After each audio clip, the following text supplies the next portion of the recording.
Sex is the life force energy that runs through us all. The link between sex, creativity, and the sense of aliveness is strong. Can you use sexual energy for your spiritual evolution? Or perhaps for emotional healing? Is it even possible? Clinical sexologist Dr. Martha Tara Lee will explore all these and more on the Eros Evolution Show here on OMTimes Radio and TV.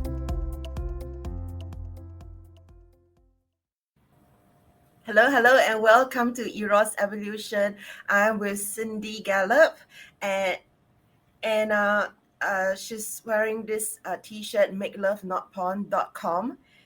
So yes, let me read the show introduction. So today I'll be talking to the founder and CEO of MakeLoveNotPorn, pro-sex, pro-porn, pro-knowing the difference. She'll be talking about her Asian background, her mission to change the world through sex, the challenges she faced, and why she feels it's so critical that the whole of Asia should make Asian love not porn hashtag. So more about Cindy Gallop. She's half Chinese, grew up in Brunei and spent 37 years working in brand building, marketing, and advertising. She's the founder and CEO of MakeLoveNotPorn, which was launched at TED 2009, pro-sex, pro-porn, pro-knowing the difference. So in 2013, she turned Make Love Not Porn into the world's first user-generated, human-created social sex video sharing platform, socializing and normalizing sex in order to make it easier to talk about and to promote consent communication, good sexual values, and good sexual behavior. Make Love Not Porn's mission is to end rape culture by spearheading the social sex revolution. So Cindy speaks at conferences globally, coaches and counsels, describes her approach as, I like to blow shit up.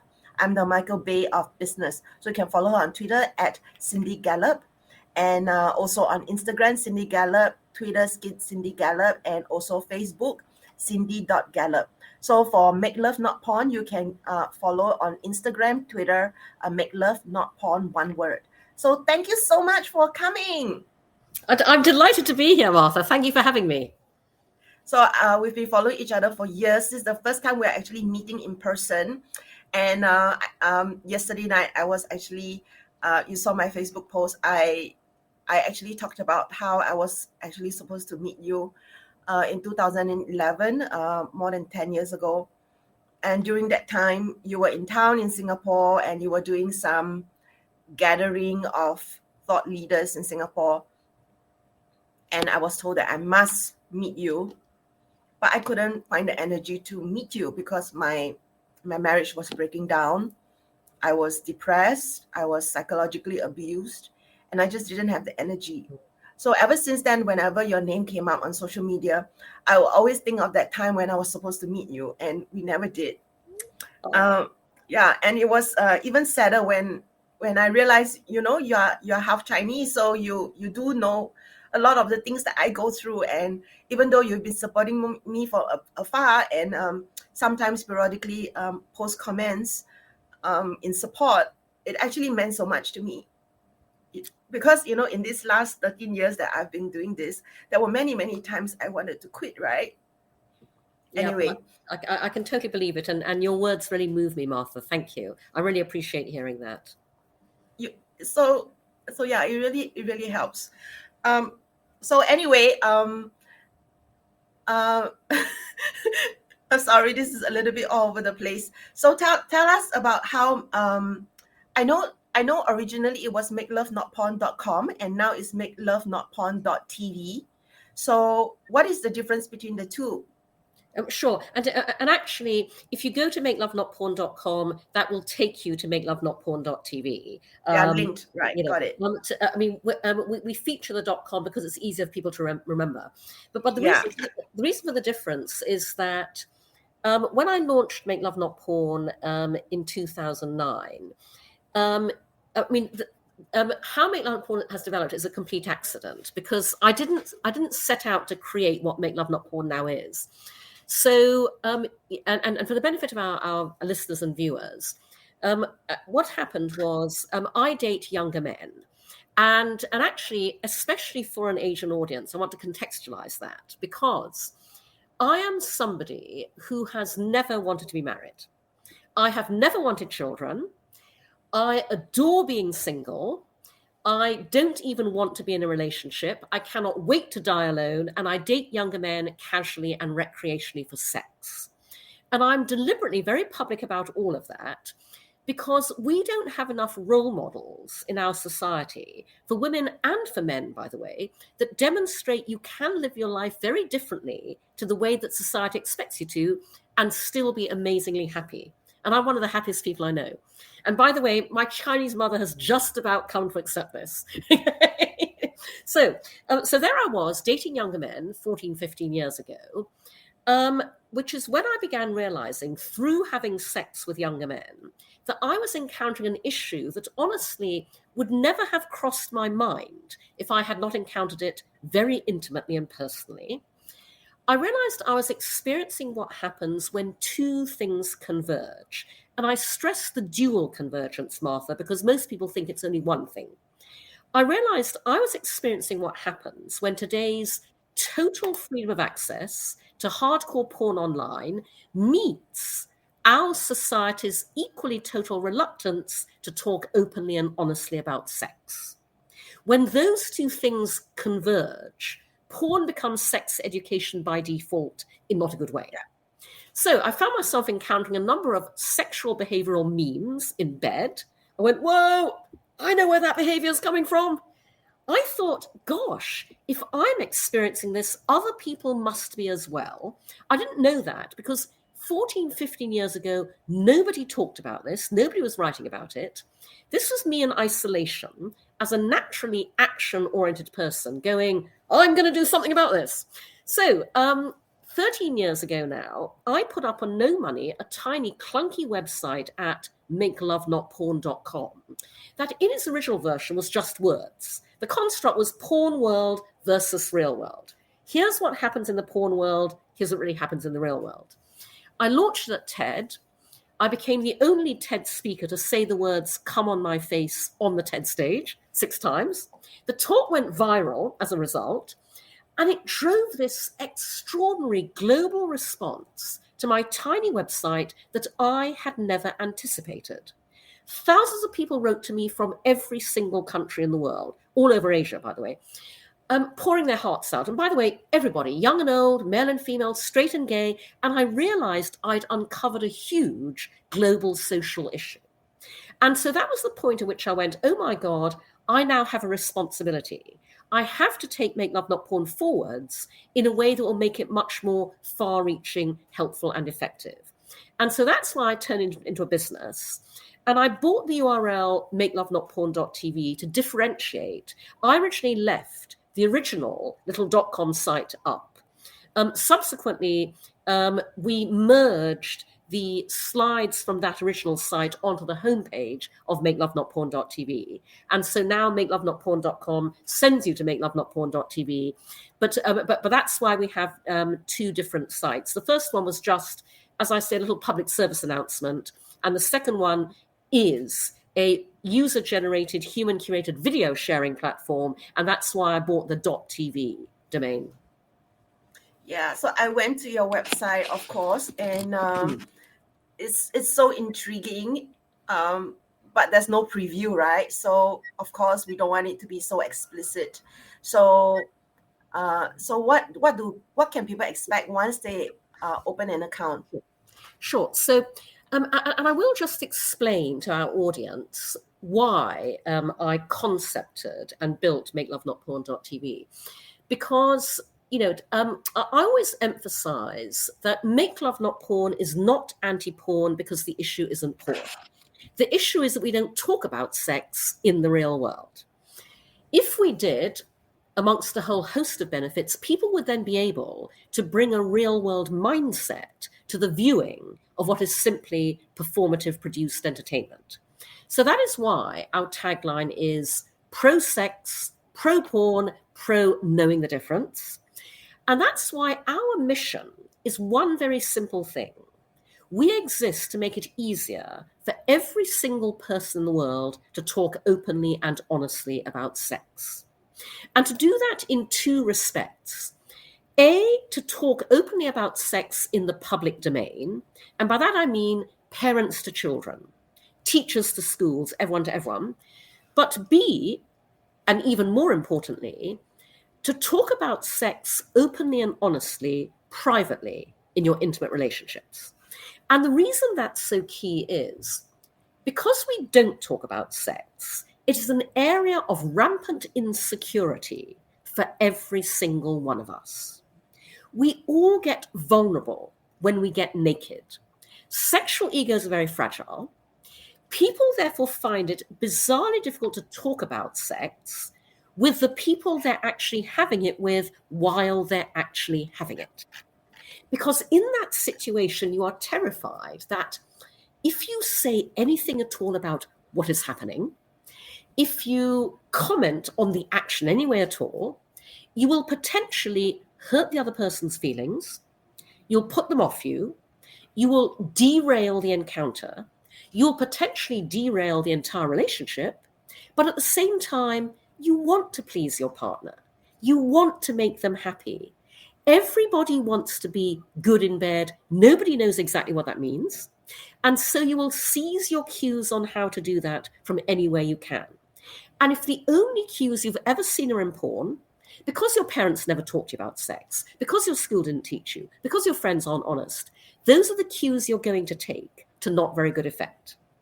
And so given this mission of talk about it, I decided very simply to take every dynamic in social media and apply them to this one area no other social network or platform will allow in order to socialize sex and to make real world sex and talking about it socially acceptable and therefore ultimately just as socially shareable as anything else we share on Facebook, Tumblr, Twitter, Instagram. So, 10 years ago now, I launched the first stage of this vision because I have a whole roadmap for the future for Make Love Not Porn that I'm about to raise a serious round of funding to build. But the first stage is MakeLoveNotPorn.tv, which is, as I've said, a user-generated, human-curated social sex video sharing platform. So basically, anybody from anywhere in the world can submit to us videos of themselves having real-world sex. But we are very clear what we mean by this. We are not porn. We are not amateur. We are building a whole new category on the internet that has never before existed, social sex. So our competition isn't porn, it's Facebook and YouTube. Or rather, it would be if they allowed you to socially, sexually self-express, which they don't. So social sex videos on Make Love Not Porn are not about performing for the camera. They are simply about doing what we all already do on every other social platform in every other area of life, which is capture what goes on in the real world as it happens spontaneously in all its funny, messy, beautiful, loving, comical, awkward, hilarious humanness. We curate to make sure of that. I designed Make Love Not Porn through the female lens around what everybody else should have, nobody else did, human curation. There is no self-publishing of anything on Make Love Not Porn. Our curators watch every single video submitted from beginning to end before we approve and publish it to make sure it's real. And we have a revenue sharing business model. Our members pay to subscribe, rent and stream social sex videos.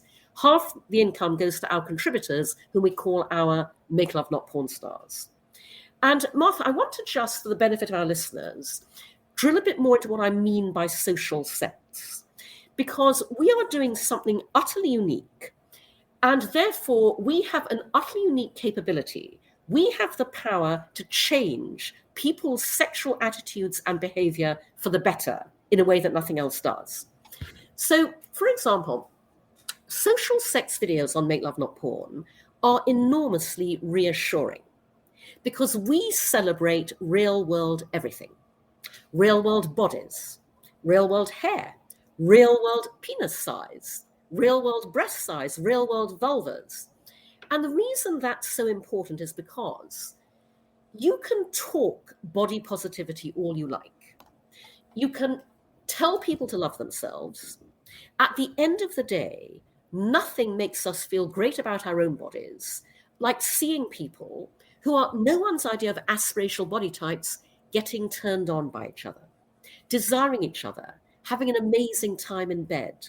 Our mantra at Make Love Not Porn is everybody is beautiful when they're having real world sex, and they really are. I And agree. And it's so critical because, you know, all around us, Martha, in popular culture, we are sent messages every day that say you are not sexually desirable unless you are this skinny, six-pack abs, look like this. Our members write to us and say, you know, you made me feel better about my own body. One man wrote and said, my girlfriend and I now feel able to be more open and sensual with each other because you made both of us feel better about our own bodies. I And love that's it. transformative. I love it. So it's normalizing and it's healing. And I didn't open an account with your site yet, so I can also sense the reassuring tone that exists on the site. So I love that you say that it's curated because it's so important. So many of my clients actually say that they are very put out by porn because they are still coming across porn that is made by men for men. And the normalization, the human curation is very important because you really never know what you're going to stumble in upon, and then you get shocked and put off by the whole idea of it. So I just want to share that recently I had a client who said that porn doesn't make him feel good because he's comparing himself against all these porn stars who, of course, have those six packs like you mentioned, and of course can last forever. And it's just so far away from where he is at. And so then I asked him, why do you keep watching those porn then? And he just stared at me. And I was like, you know that there are many different types of porn out there. There's porn, there's ethical porn, there's porn by women for women, and then there's your site. Yes. And he just looked at me like, you know, I was like out from outer space, you know? Yeah, no, and here's the interesting thing, Martha, because so I designed and concepted Make Love Not Porn to be fully gender equal, diverse, and inclusive. You know, we are for women, men, trans, non-binary, you know, all of whom are represented in our contributors, our Make Love Not Porn stars. But I have to tell you, Make Love Not Porn is especially a revelation for men. You know, our members write to us every day telling us how much we've changed their lives. We probably get more emails from men because than women or anybody else, because Make Love Not Porn offers men something utterly unique that they will not find anywhere else on the internet, which is a space where they can see men being, and they can be themselves open, vulnerable, and emotional around sex. Men write to me. One of the things I hear very often from men is, after I watched my first video on Make Love Not Porn, I cried because they've never seen the emotion. Okay, you know, and that's another very important thing about what we do, Martha. So at Make Love Not Porn, we celebrate real world emotion, love, intimacy, feelings. And the reason that's crucial is because all around us in popular culture, again, on, you know, movies, TV, Netflix, we see many creative narratives and expressions of relationships, but we never see the actual sex. On Make Love Not Porn, you see the actual sex, but you also see the relationships. Because in our videos, those two things are indivisible. And when I say that, I don't just mean that in our coupled, partnered, threesome videos, you see healthy dynamics within relationships, you know, within sex. In our many solo videos, because we have many masturbation videos, men, women, trans, non-binary, you see what it's like to have a healthy relationship with yourself, with your own sexuality, your own body, your own genitals. And so, you know, I'll give you one example. I picked up an amazing Twitter exchange recently between two men. Okay, one man had tweeted as a joke. He went, "Hi, I've got this really weird kink fetish. You know, I want to watch porn where people are honest, loyal, loving, decent, and really nice to each other. Hit me up with your hottest links, please." And so he was joking, obviously, but a man replied to him and said, there's this website called Make Love Not Porn, where you can watch real couples fucking and making love. He said, I watched a video where the woman said to her man, "I love you," while they were making love. He said, sincerely, I cried when I heard that. I mean, we are the place for men to come and find out. The way I put it is, if porn is the Hollywood blockbuster movie, Make Love Not Porn is the documentary. We are a unique window onto the loving, wonderful, funny, comical, awkward, hilarious ways we all have sex in the real world. And there is so much to learn from that at so many levels that I guarantee every Singaporean listening will absolutely bloody love it. So guys, please check us out. And again, bear in mind, everything we do is designed to make it easier to talk about sex. And so, couples watch our videos together and they prompt amazing conversations and breakthroughs in communication. One couple said, when we watch your videos, it's, to your point, Martha, it's absolutely normalizing all of this. They said, we find it so easy to talk about them as normally and naturally as we would talk about something we just watched on Netflix. And then that leads into a great conversation about our own sex life and what could be better. And so, we really, and I'm blown away by both how well Make Love Not Porn does what I designed it to do and how well it does things I never designed it to do. So on what I actually designed to do, we hear all the time from couples going, oh my God, you saved our marriage. You saved our relationship. Haven't had sex in years. We watch your videos. Come on. But we also hear from survivors of rape, sexual assault, sexual abuse. We hear from female and male survivors who say to us, Make Love Not Porn helped me reclaim my body. Make Love Not Porn enabled me to be sexual again. Make Love Not Porn brought sexual joy back into my life in a situation, obviously, where porn is just way too triggering. And so, yeah, we are effectively self-help for your sex life. I love it. So I can see how it can be so healing because this is real people being vulnerable and they're just being themselves. They're not performing. And we need to see that. We need to see this kind of modeling, and we don't see this modeling in porn. And it's just the scene ends, with the male ejaculation. Yeah, no, exactly. And so here's my overall vision for Make Love Not Porn, Martha. So I designed Make Love Not Porn around all of my own beliefs and philosophies, one of which is that everything in life starts with you and your values. So I regularly ask people this question: what are your sexual values? And no one can ever answer me because we're not taught to think like that. Our parents bring us up to have good manners, a work ethic, a sense of responsibility, accountability. Nobody ever brings us up to behave well in bed. But they should, because in bed, values like empathy, sensitivity, generosity, kindness, honesty, respect are as important as those values are in every other area of our lives where we're actively taught to exercise them. So this is my vision for a world in which I finally get Make Love Not Porn funded to achieve our social mission at scale. When we do that, parents will bring their children up openly to have good sexual values and good sexual behavior in exactly the same way that parents currently bring kids up to have good values and behavior in every other area of life. We will therefore cease to bring up rapists.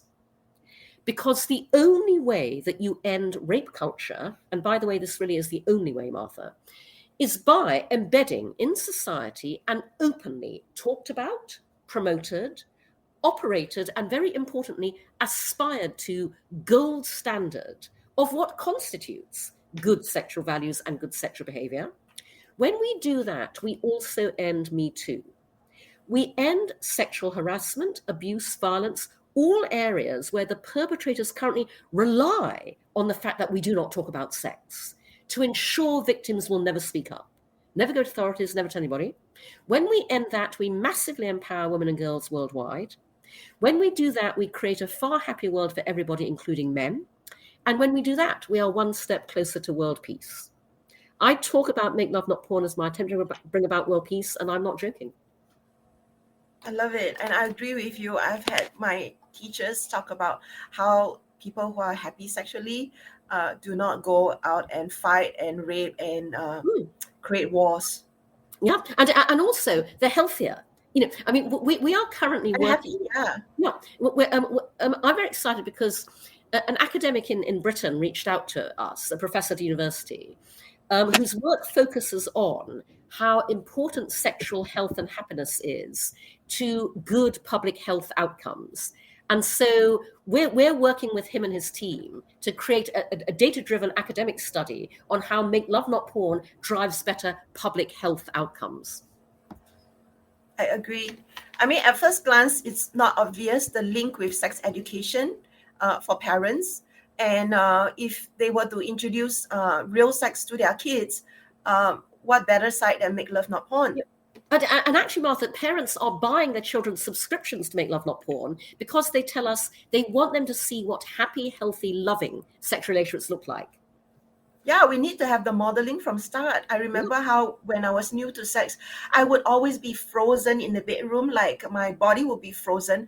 I was consenting, but I just couldn't speak in the bedroom. It was just the magic of sex or whatever it is. I just couldn't speak. And it took me many, many years to be able to finally be able to speak up and to ask for what I need in the bedroom, to be able to say stop, to be able to say slow down and things like that. And that's because we don't get this kind of modeling at all. And in a lot of porn, you don't see them talking at all. You just see them going at it for a long time. Yeah. And so we have a hashtag on Make Love Not Porn, which is chatty. All our videos where people are communicating well around sex, they're hashtag chatty. Yeah, one of the biggest questions that I get from my clients is, how do I say this? How do I say this? And, whether you talk about it before or during or after sex, it's so important to talk about it and not just be having sex for 30 years and never ask your partner for feedback. Never ask your partner about what will make it better. And this is happening so much all the time in my work. Okay, so we have a break and we'll be back right after this break. OMTimes TV. Imagine becoming a super influencer. Reinvent yourself, invest in your brand, and then manifest your success with a robust spheric approach. OMTimes Media and Broadcasting offers a unique and multifaceted way to become the spiritual and conscious influencer you deserve to be by putting your message across our powerful platform with its proven record of integrity and excellence. Through our produced shows, OMTimes offers the opportunity to become a social media TV personality, a radio show host, an OMTimes magazine columnist, and a syndicated podcaster, all in one shot. By live streaming your show on OMTimes TV and broadcasting it across the extensive OMTimes radio and TV networks, you become more than a host. You become an ambassador and a force for positive change. OMTimes. Open yourself to the possibilities.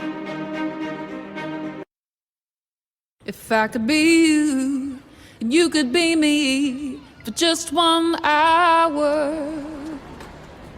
If we could find a way to get inside each other's minds. Walk a mile in my shoes. Walk a mile in my shoes. Well, before you abuse, criticize and accuse, walk a mile in my shoes.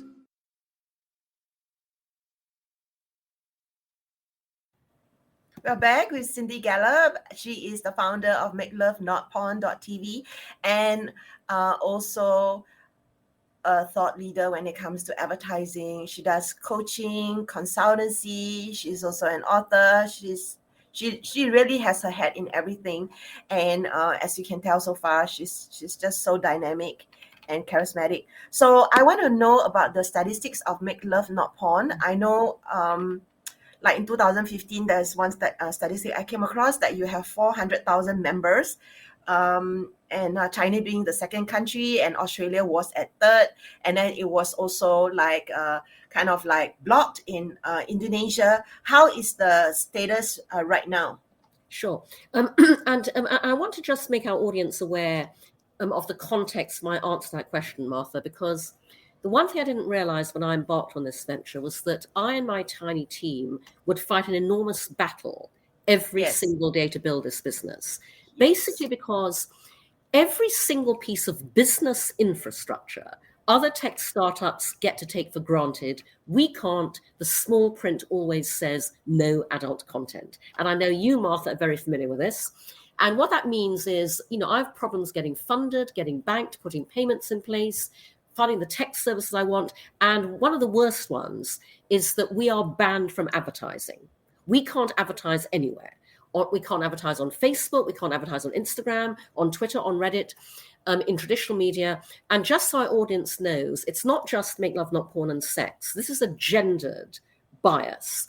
Any female lens sexual health and wellness venture cannot advertise either. Menstruation ventures can't, menopause ventures can't, fertility ventures can't. In the meantime, male sexual health and wellness, erectile dysfunction solutions, absolutely fine.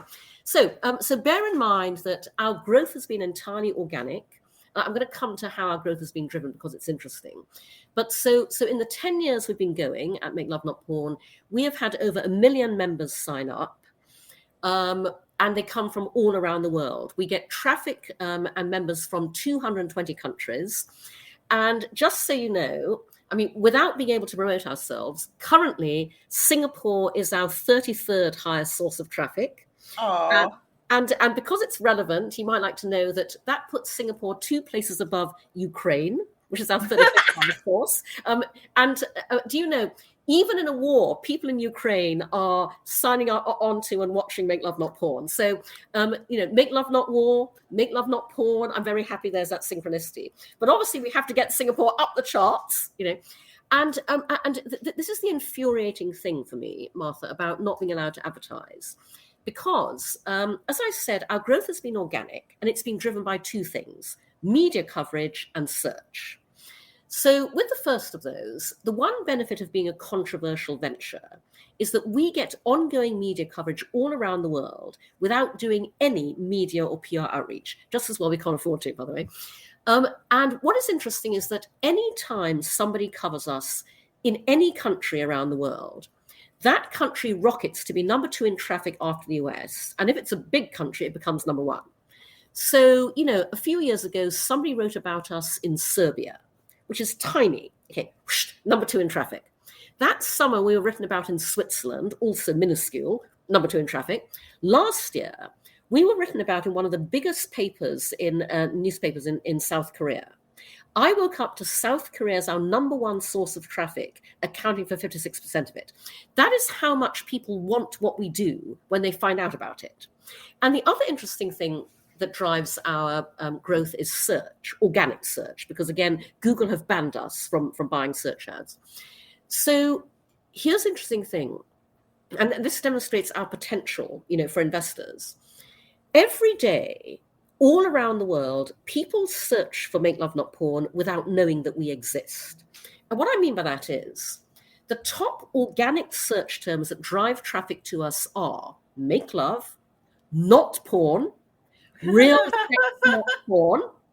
Make love, not porn, when they don't know there's a company called that. One young man told me that he found us when he Googled porn that is not porn. He was so fed up with everything out there. He wanted something different. He had no idea what to look for. When you Google porn that is not porn, you find Make Love Not Porn. So, 13 years on from when I was the very first person to stand up on a stage and say, porn is becoming sex education by default. 13 years on, people need us and they know they need us. And obviously, as you and I and all our listeners know, that is especially true in Asia. I love it. So I was actually thinking, is it a bad branding, advertising idea to include the word porn in your website?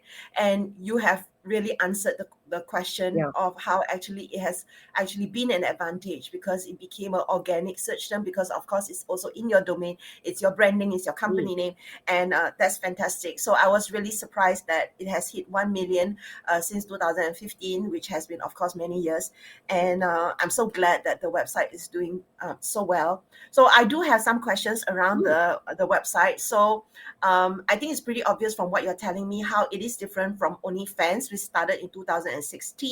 So I'm not sure whether you're familiar with the case that's happening in Singapore, which kind of exploded this year, about this influencer called Titus, and he's 22. So he has this account on OnlyFans, and there are actually about 100 people in Singapore who has OnlyFans creator. And so what happened is he's earning like $30,000 a month, and because he's loud and boisterous and all that, so just like the Singapore government started to go after him. So the government always likes to make an example of certain people. And so what happened was, because it is actually illegal in Singapore to transmit any obscene, so-called obscene materials by electronic means, to take part in or receive profits from any business where such materials are transmitted. So what this means is it's actually illegal, technically, to even send a nude photo of yourself, even if it's consensual in Singapore. So that's yeah. Anyway.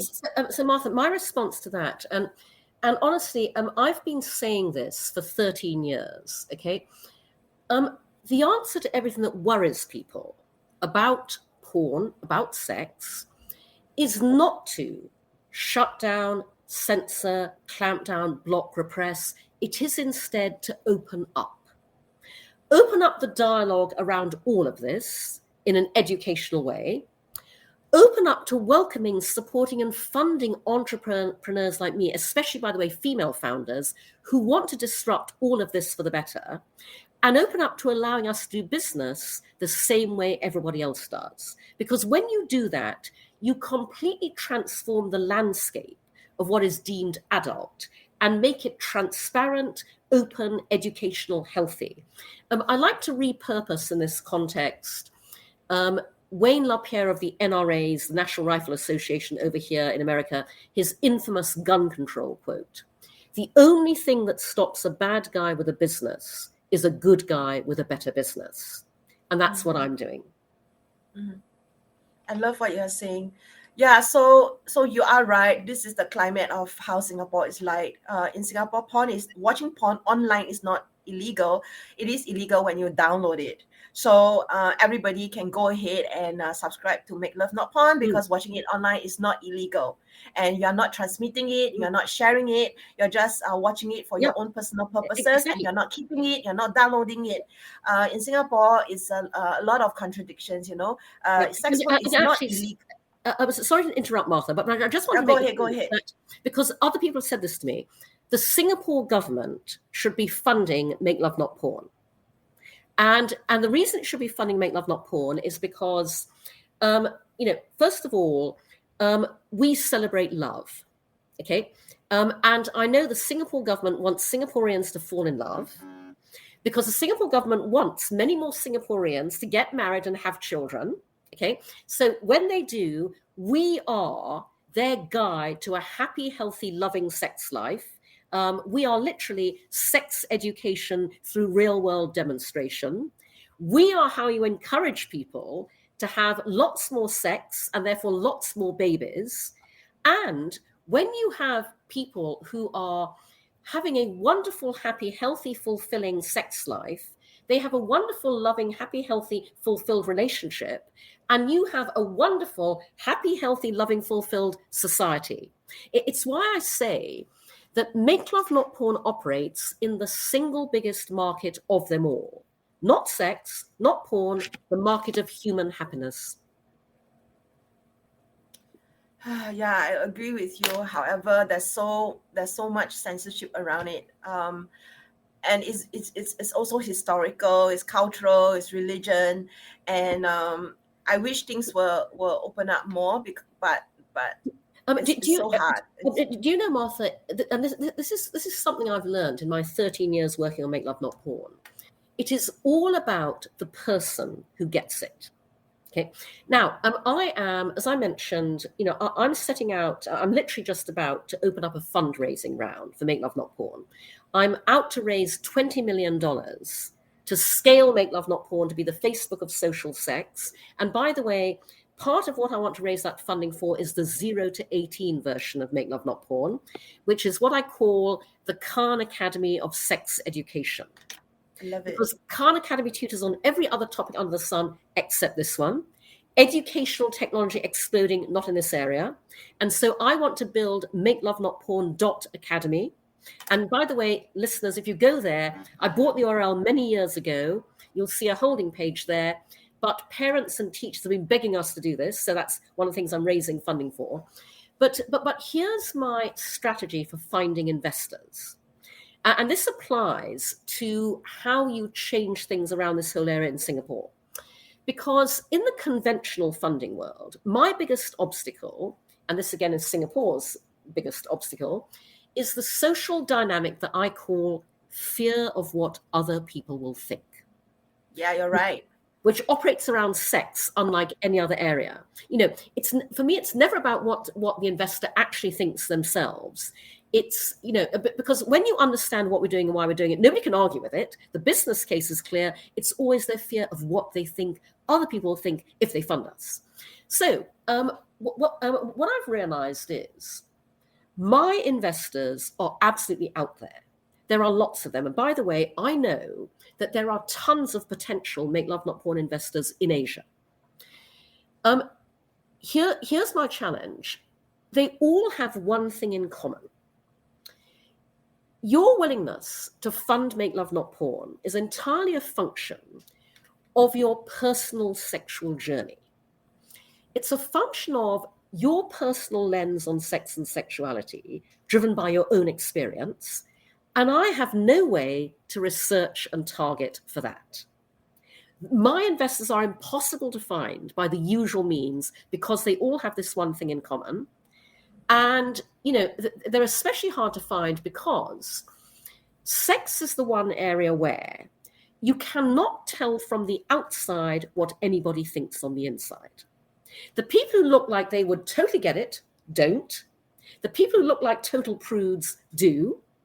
And so my strategy for the past several years to find investors has been, I put what I'm doing out there all the time. I self-promote, I blow my own trumpet across all my social channels, as you've seen. I accept every media interview I'm asked to do. I go on every podcast because I have to rely on making those synaptic connections happen that will draw those investors to me.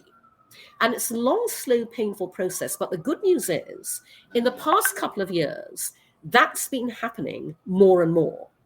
Investors are reaching out to me out of the blue. White male investors reach out to me, shocker, and say things like, Cindy, I saw your post about Make Love Not Porn on LinkedIn. I'm intrigued. Tell me more. One investor reached out, again, a white man reached out a few weeks ago. He said, I'm sitting here at 3 a.m. I've just listened to you on this podcast. You have blown my mind. He said, all my life, I have felt such massive guilt, shame, and embarrassment around sex. It's destroyed all my sexual relationships. You have just taken all of that away from me. And by the way, I have $1 billion under management. I know many investors. I'd like to help with your fundraising. I'm going, yes, please. So sorry, a long-winded response to my point, Martha, which is somewhere in the Singapore government are the people who get it. It's just about finding them. I love who you are. It's who you are that's making this work. Well, it's your vision, it's your conviction, it's your energy, it's your presence, and also it's not obvious to others like how bloody hard you work. Well, Martha, it's people like me and it's people like you, because I'm interviewed all the time, as I mentioned, and one of the questions I'm often asked by journalists is, so Cindy, why do you think we're all so repressed about sex? And I'm asked this question so often that I now have my answer down pat. 3 reasons. So reason number one, centuries of repression, religion, socio-cultural dynamics in every single country in the world. What we're talking about is a global issue everywhere. Reason number 2, the patriarchy. Because historically, every institution, including government and religion, has been male-dominated. We as women have never been enabled to bring our lens to bear on human sexuality, and the world is a poorer place for it. And reason number 3, very straightforwardly, to your point, I say there are not enough people like me. And what I mean by that is the world makes it bloody difficult to innovate and disrupt social narratives around sex. Many people have tried and given up, and I don't blame them because my life is shitty on a daily basis because of what I do. The world needs people like you and me, Martha, who will not give up no matter what. The thing that most motivates me, that makes me keep going through all of this, is the social dynamic that I call, I'm going to fucking well show you. You tell me it can't be done, I'm going to fucking well show you. You put an obstacle on path, I'm going to fucking well show you. I have to take all of those challenges, all that demoralization, all that depression, and turn it into motivation and inspiration. And that's what keeps me going. And that's what keeps you going. Yeah, you're making me cry. You're right. Yeah, it's really, really, really tough when you have no idea what's going to land in your mailbox. You never know when you're going to have like somebody like hitting you below the belt, like saying really, really mean, sexist things to you, objectifying you, and so in order to heal ourselves from all the things that you mentioned, the social construct, the patriarchal construct, it takes years and years of unconditioning, and also having that vision of like being the best person, the best version of yourself that you can be.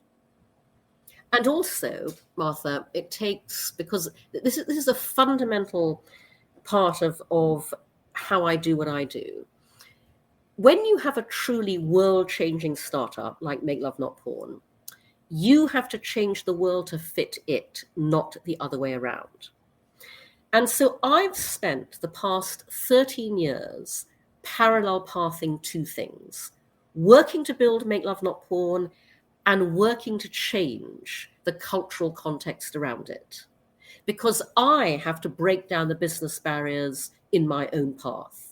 I have to blaze my own trail if I want to scale Make Love Not Porn to be the billion-dollar venture I know it can be. And so I really encourage every female founder battling in the same way, whether in the area we work in or beyond it.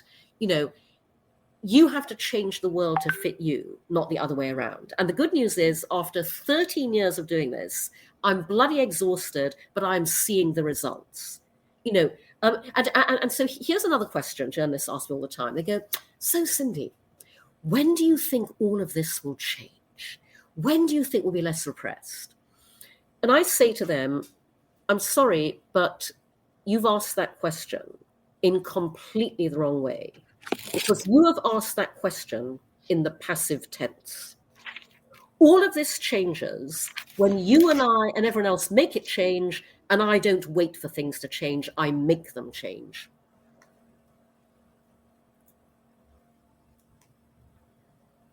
Yeah, it's about believing in the power of one even.